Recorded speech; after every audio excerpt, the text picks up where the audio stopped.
অতীতে একটা সময় মাআনিল আখবার কিতাবটা দেখিয়েছি। এই যে মাআনিল আখবার, এই কিতাবটা অরিজিনাল ছাপা আমার কাছে আছে। আমি এটা লেবানন থেকে আনাইছি, অনেক কষ্ট করে আনছি। এই মাআনিল আখবার আপনি বলে দিলেন মাআনিল আখবার এটা শিয়া রাফিজিদের কিতাব।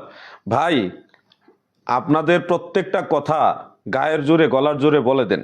আপনি একজন নির্ভরযোগ্য মুহাদ্দিসের রেফারেন্স দিয়ে বলুন যে মাআনিল আখবারকে ইমাম জাহাবি, ইমাম সুয়ুতি অথবা ইবনু হাজার আসকালানি বা ইমাম ইউসুফ মিজজি, এই ধরনের বড় বড় মুহাদ্দিস কে বলেছে এই কিতাবটা শিয়া রাফিজিদের কিতাব? নাকি এই কিতাবে সনদ সহকারে রাসূল সাল্লাল্লাহু আলাইহি ওয়াসাল্লামের নূরের হাদিস থাকার কারণে আপনারা এটা শিয়াদের কিতাব বানাই দিতে চাচ্ছেন? এরকমটা উচিত নয়, এটা খেয়ানত। রেফারেন্স দিয়ে কথা বলুন, আপনাদের কথা অবশ্যই আমরা শুনি, মূল্যায়ন করব। কেন করব না? এটা তো আমাদের ব্যক্তিগত বিষয় নিয়ে কথা হচ্ছে না, রাসূল পাকের শানমান নিয়ে কথা হচ্ছে।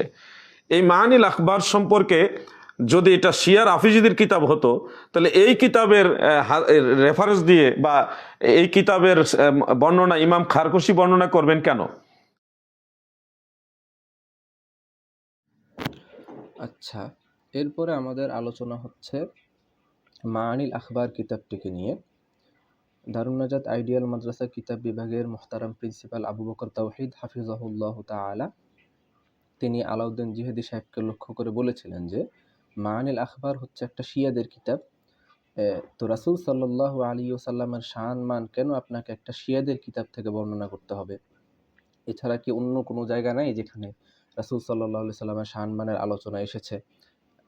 তো আলাউদ্দিন জিহাদি সাহেব এই কথার প্রতি উত্তরে বলেছেন যে আমরা নাকি গায়ের জোরে এই কিতাবটিকে শিয়াদের কিতাব বানিয়ে দিচ্ছি।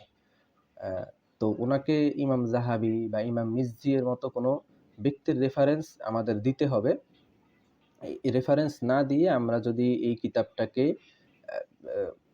শিয়াদের কিতাব বলে থাকি তাহলে এটা হবে খেয়ানত, এবং সে আমাদেরকে স্পষ্টই খেয়ানতের অভিযোগ দিয়েছে যে আমরা নাকি খেয়ানত করছি। আমরা কোনো নাকেদ পর্যায়ের ইমাম থেকে কেন দলিল দিচ্ছি না যে এই কিতাবটা হচ্ছে শিয়াদের কিতাব। আমরা গায়ের জোরে এই কিতাবটিকে শিয়াদের কিতাব বানিয়ে দিচ্ছি। এবং এটার কারণ কি? কারণ হচ্ছে যে রাসূল সাল্লাল্লাহু আলাইহি সাল্লামের নূরের ব্যাপারে এখানে সনদসহ হাদিস আছে। এই নূরের ব্যাপারে সনদসহ হাদিস আছে, যেই জন্য আমরা এই কিতাবটাকে শিয়াদের কিতাব বানিয়ে দিচ্ছি।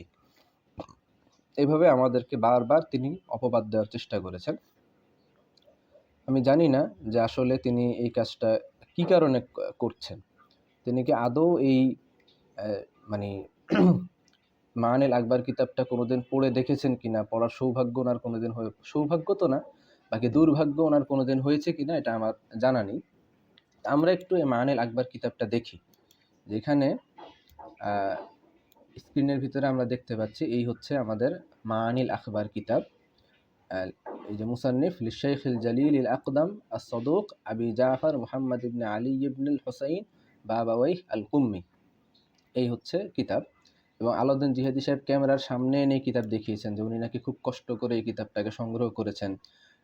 এই কিতাব উনি সংগ্রহ করে এনেছেন লেবানন থেকে।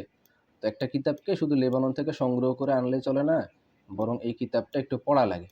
বা যেই কিতাব থেকে আপনি আপনার মতের ব্যাপারে দলিল দিচ্ছেন ওই কিতাবটা একটু পড়ে দেখতে হয় যে আসলে এই কিতাবের মুসান্নিফের মানহাজ কি, এই মুসান্নিফের আকীদা কি। দ্বিতীয় কথা হলো যে নাকেদ পর্যায়ের ইমামের প্রয়োজন এখানে লাগবে না। কেন? কারণ এই কিতাবের ভিতরেই যদি আমরা পেয়ে যাই যে মুসান্নিফের আসলে আকীদা কি, তাহলে আর নাকেদ পর্যায়ের ইমামের বক্তব্য এখানে অপ্রয়োজনীয়, যেহেতু তার কিতাব থেকে তার আকীদা প্রমাণিত হয়ে গেছে। তা আমরা একটু এই এখানে মাআনিল আখবারের যে মুসান্নিফ আশ-শাইখুল জালিল আস-সাদুক বাবাওয়াইহ আল কুম্মি, তার আকীদা কি এটা একটু দেখি। এখানে তিনি ৩৪৬ পৃষ্ঠায়, এই কিতাবের ৩৪৬ পৃষ্ঠায় একটা অধ্যায় এনেছে, বাবু মা'না ইস্তিআনাতিন নবী সাল্লাল্লাহু আলাইহি ওয়া আলিহি বিমুআউয়াতা ফি কিতাবাতিল ওয়াহয়ি, যে ওহী লেখনের ক্ষেত্রে রাসূল সাল্লাল্লাহু আলাইহি ওয়াসাল্লাম যে মুআউইয়া রাদিয়াল্লাহু তাআলা আনহু এর মাধ্যমে সাহায্য নিতেন, এই সাহায্য নেওয়ার অর্থ কি। তো সে এখানে বলেছে যে ক্বালা শাইখু আবু জাফর মুহাম্মদ ইবনে আলী মুসান্নিফ হাযাল কিতাব, যে শেখ আবু জাফর মুহাম্মদ ইবনে আলী মুসান্নিফ, এই কিতাবের মুসান্নিফ, সে বলছে, কি বলছে ইন্নান নাসা ইউশবিহু আলাইহিম আমরু মুআউইয়াতা, যে মানুষের কাছে মুআউইয়া রাদিয়াল্লাহু তাআলা আনহু এর বিষয়টা সাদৃশ্যপূর্ণ হয়ে গিয়েছে। বিআন ইয়াকুলু, যে তারা বলে থাকে কানা কাতিবাল ওয়াহয়ি, সে তিনি কাতিবুল ওহী ছিলেন। ওয়ালাইসা যালিকা বিমুজিবিন লাহু ফাদিলাতান, এই আমাদের বাবা ওয়াহি বলছেন, যে মুসান্নিফ বলছেন যে ওয়ালাইসা যালিকা, এই কাতেবে ওহী হওয়াটা, ওহীর লেখক হওয়াটা নয়, বিমুজিবিন লাহু ফাদিলাতান, তার জন্য কোনো ফজিলতকে সাব্যস্তকারী, কোনো সম্মানকে সাব্যস্তকারী। অর্থাৎ মুআবিয়া রাদিয়াল্লাহু তাআলা আনহু যে কাতেবে ওহী ছিলেন, এটা তার জন্য কোনো ফজিলত সাব্যস্ত করছে না। হ্যাঁ, এবার বলছেন যে ওয়াজালিকা আন্নাহু, এটা এই কারণে যে তিনি করনা ফি জালিকা, এই ব্যাপারে সংযুক্ত ছিলেন কার সাথে, ইলা আব্দুল্লাহ ইবনে সাদ ইবনে আবি সারহ, যে আব্দুল্লাহ ইবনে সাদ ইবনে আবু সারহ রাদিয়াল্লাহু তাআলা আনহু, তার সাথে তিনি এই কাজে মানে যুক্ত ছিলেন। হ্যাঁ, ফাকানা ইয়াকতুবান লাহুল ওয়াহইয়া, তারা দুইজনে ওহী লিখত। ওয়া হুয়াল্লাযী ক্বালা, এবং এই আব্দুল্লাহ ইবনু সাদ ইবনু আবু সারাহ হচ্ছেন ওই ব্যক্তি যিনি বলতেন সাউনজিলু মিসলামা আনজালাল্লাহ, আল্লাহ তাআলা যা নাজিল করেছেন অনুরূপটা আমি অচিরেই আমি নাজিল করব। ওয়াকানা নবী সাল্লাল্লাহু আলাইহি সাল্লাম ইউমলি আলাইহি ওয়াল্লাহু গফুরুর রহিম, যে রাসূল সাল্লাল্লাহু আলাইহি সাল্লাম তাকে ইমলা করতে বলতেন বা তাকে দিয়ে লেখাইতেন ওয়াল্লাহু গফুরুর রহিম ফায়াকতুবু ওয়াল্লাহু আজিজুন হাকিম, তো তিনি ওয়াল্লাহু আজিজুন হাকিম লিখতেন। মানে এই আব্দুল্লাহ ইবনু সাদ ইবনু আবু সারাহ রাদিয়াল্লাহু তাআলা আনহু, তাকে এই কিতাবের মধ্যে মুসান্নিফ কুরআন মাজিদ তাহরিফের অভিযোগ দিচ্ছে, যে আল্লাহ রসুল তাকে বলতেন একটা, তিনি লিখতেন আর একটা, এবং তিনি বলতেন যে আল্লাহ যেরকম নাজিল করেছেন আমিও অচিরে ওরকমটা নাজিল করব। এভাবে একজন বিখ্যাত সাহাবী, যদিও মানে আব্দুল্লাহ ইবনু সাদ ইবনু আবু সারহ রাদিয়াল্লাহু তাআলা আনহু তা একটা পর্যায়ে মুরতাদ হয়ে গিয়েছিলেন, কিন্তু পরবর্তীতে তিনি মক্কা বিজয়ের দিন ইসলাম ধর্ম গ্রহণ করেন, এবং পরবর্তীতে তিনি ইসলামের অনেক অভিযানে তিনি ইসলামের জন্য লড়াই করেছেন, ইসলামকে ইসলামের বিজয়ের জন্য তিনি যুদ্ধ করেছেন। এরকম একজন জলিলুল কদর সাহাবী এর শানে কিতাবের মুসান্নিফ তিনি বলছেন যে তিনি নাকি কোরআন তাহরিফ করতেন, অথচ এই ধরনের কোনো প্রমাণ কেউ দেখাতে পারবে না যে আব্দুল্লাহ ইবনু সাদ ইবনু আবি সারাহ রাদিয়াল্লাহু তাআলা আনহু কিতাবুল্লাহ, আল্লাহ তাআলার কোরআনকে, আল্লাহ তাআলার কিতাবকে তাহরিফ করেছেন। আচ্ছা, তাহলে এখানে দুইজন ব্যক্তি নিয়ে কথা হচ্ছে, একজন হচ্ছে মুআবিয়া রাদিয়াল্লাহু তাআলা আনহু, আরেকজন হচ্ছে আব্দুল্লাহ ইবনু সাদ ইবনু আবু সারাহ রাদিয়াল্লাহু তাআলা আনহু, এই দুইজনকে নিয়ে কথা হচ্ছে। তো এরপরে এই কিতাবের এই পৃষ্ঠাতে এখানে তিনি বলছেন যে ওয়াজহুল হিকমাতি ফি ইস্তিকতাবিন নবী সাল্লাল্লাহু আলাইহি ওয়াসাল্লাম আল ওয়াহইয়া মুআবিয়াতা ওয়া আব্দুল্লাহ ইবনে সাদ, যে রাসূল সাল্লাল্লাহু আলাইহি ওয়াসাল্লাম মুআবিয়া এবং আব্দুল্লাহ ইবনে সাদের মাধ্যমে যে ওহী লেখাইতেন, এই ওহী লেখানোর পেছনে হিকমত ছিল। ওয়াহুমা আদুওয়ানে, অথচ তারা দুইজন হচ্ছে শত্রু, তারা দুইজন হচ্ছে শত্রু। এখানে সে স্পষ্টভাবে মুআবিয়া রাদিয়াল্লাহু তাআলা আনহুকে শত্রু বলে উল্লেখ করেছেন। মুআবিয়া এবং এই আব্দুল্লাহ ইবনু সাদ রাদিয়াল্লাহু তাআলা আনহুমা, তাদের দুজনকে শত্রু বলে উল্লেখ করেছেন।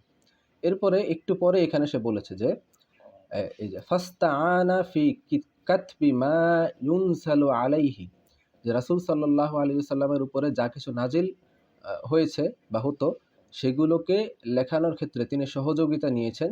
ফিল হাওয়াদিসিল ওয়াকিয়াতি, বিভিন্ন ঘটনায় বিভিন্ন পরিপ্রেক্ষিতে যেই আয়াতগুলো নাজিল হতো সেগুলো লেখানোর ব্যাপারে তিনি সহযোগিতা নিয়েছিলেন। বি আদুওয়াইনে লাহু, তার দুইজন শত্রু এর মাধ্যমে, ফি দীনিহি, তার দিনের ব্যাপারে। এখানে স্পষ্টভাবে সে মুআবিয়া রাদিয়াল্লাহু তাআলা আনহু এবং আব্দুল্লাহ ইবনু সাদ রাদিয়াল্লাহু তাআলা আনহুকে স্পষ্টভাবে আদুওয়াইনে লাহু, রাসূল সাল্লাল্লাহু আলাইহি সাল্লামের শত্রু, কিসের ব্যাপারে? ফি দীনিহি, তাদের দিনের ব্যাপারে। আদলাইনে ইনদা আদাইহি, এবং রাসূল সাল্লাল্লাহু আলাইহি সাল্লামের শত্রুদের কাছে তারা আদেল ছিলেন, ন্যায়পরায়ণ ছিলেন। এই ধরনের দুজন ব্যক্তির দ্বারা রাসূল সাল্লাল্লাহু আলাইহি সাল্লাম কুরআন লেখানোর ব্যাপারে সহযোগিতা নিয়েছেন। তো যেহেতু তারা রাসূল সাল্লাল্লাহু আলাইহি সাল্লামের শত্রু, নাউযুবিল্লাহি মিন যালিক, এই জন্যে তারা কাতেবে ওহী হওয়ার ভিতরে তাদের জন্য কোনো ফজিলত এখানে নেই। তাহলে এখানে যেই মানুষটা স্পষ্টভাবে দুইজন জালিলুল কদর সাহাবীকে আদুউর রাসূল বলে সম্বোধন করতে পারে, আদুউর রাসূল ফিদ্দিন বলে সম্বোধন করতে পারে, এই লোক শিয়া হওয়ার ব্যাপারে কেন আমাকে ইমাম জাহাবি থেকে দলিল দিতে হবে? এই লোক শিয়া হওয়ার ব্যাপারে কেন আমাকে ইমাম মিজরি থেকে দলিল দিতে হবে?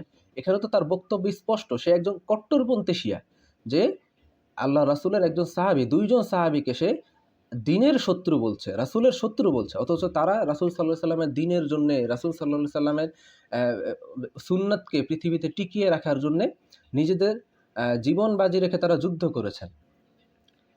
এই মানুষটাকে শিয়া দাবি করার জন্যে কেন আমার ইমাম মিজরির কাছ থেকে দলিল আনতে হবে? ইবনুল হাজার আল আসকালানি রহমাতুল্লাহি আলাইহির কাছ থেকে আমার মতামত আনতে হবে, যেখানে তার কিতাবের ভিতরে তার আকীদা স্পষ্ট। তো আলাউদ্দিন জিহাদি সাহেবরা আসলে ওই যেই জায়গাটাতে তাদের দলিল, ওই জায়গাটাও মনে হয় খুঁজে দেখেন না। ওই ওনাদের কোনো একজন আলেম কোনো এক সময় হয়তো এই কিতাবের রেফারেন্স দিয়ে লিখে গেছে, ওইটা দিয়ে এখন তারা চালাচ্ছে। কিতাব শুধু ওই লেবানন থেকে আনায়া রাইখা দিছে, কিন্তু এই কিতাব জীবনে মনে হয় আর কোনোদিন পড়ে দেখেনি। আচ্ছা, এই হচ্ছে তার মানিল আখবার কিতাবের বৈশিষ্ট্য। এই মানিল আখবার কিতাব ছাড়া তার আরও একটা কিতাব আছে, আমরা আপনাদেরকে দেখাই। তার আরও একটা কিতাব আছে, আল ইতিকাদাত, আকিদা সংক্রান্ত কিতাব। দেখুন, এই যে কিতাবুল ইতিকাদাত, তালিফ আশ-শাইখ আস-সিকাতি আল জলিল আল আযমি ওয়াল মুহাদ্দিস আল মুতাকাল্লিম আল ফাকিহ আল আকদাম الصدوق আবি জাফর মুহাম্মদ ইবনে আলী ইবনে আল হুসাইন বাবাওয়াইহ আল কুম্মি। এই কিতাবুল ইতিকাদাত, এই কিতাবের ভিতরে তিনি আসলে কাদের আকীদা নিয়ে আলোচনা করেছেন। আমরা এত বিস্তারিত আলোচনার যেহেতু সুযোগ নেই, আমরা এখানে আপনাদেরকে শুধু ফিহরিস্ত থেকে দেখিয়ে দিই যে এই কিতাবের ভিতরে উনি কাদের আকীদা নিয়ে আলোচনা করেছেন। এই যে বাবুন ফি সিফাতি ইতিকাদিল ইমামিয়্যাতি ফিত তাওহীদ, ইমামি শিয়াদের আকীদা বৈশিষ্ট্যের ব্যাপারে, তাওহীদের ক্ষেত্রে, তাওহীদের ব্যাপারে ইমামি শিয়াদের আকীদার বৈশিষ্ট্য নিয়ে বাব। তাহলে এখানে এই কিতাব তিনি রচনা করেছেন ইমামি শিয়াদের আকীদার বৈশিষ্ট্য নিয়ে। এখানে তিনি যে আকীদার আলোচনা করেছেন সব এগুলো হচ্ছে তার সব কিছু শিয়াদের আকীদা, ইমামি শিয়াদের আকীদা। তাহলে যেই লোক ইমামি শিয়াদের আকীদা নিয়ে কিতাব লেখে, ওই লোক শিয়া হওয়ার জন্য কেন আমার প্রমাণ দিতে হবে যে ইমাম যাহাবি তার ব্যাপারে কি বলেছেন, ইমাম মিজি তার ব্যাপারে কি বলেছেন, ইবনুল হাজার আল আসকালানি রহমাতুল্লাহি আলাইহি তার ব্যাপারে কি বলেছেন, এই প্রমাণ আমার কেন লাগবে?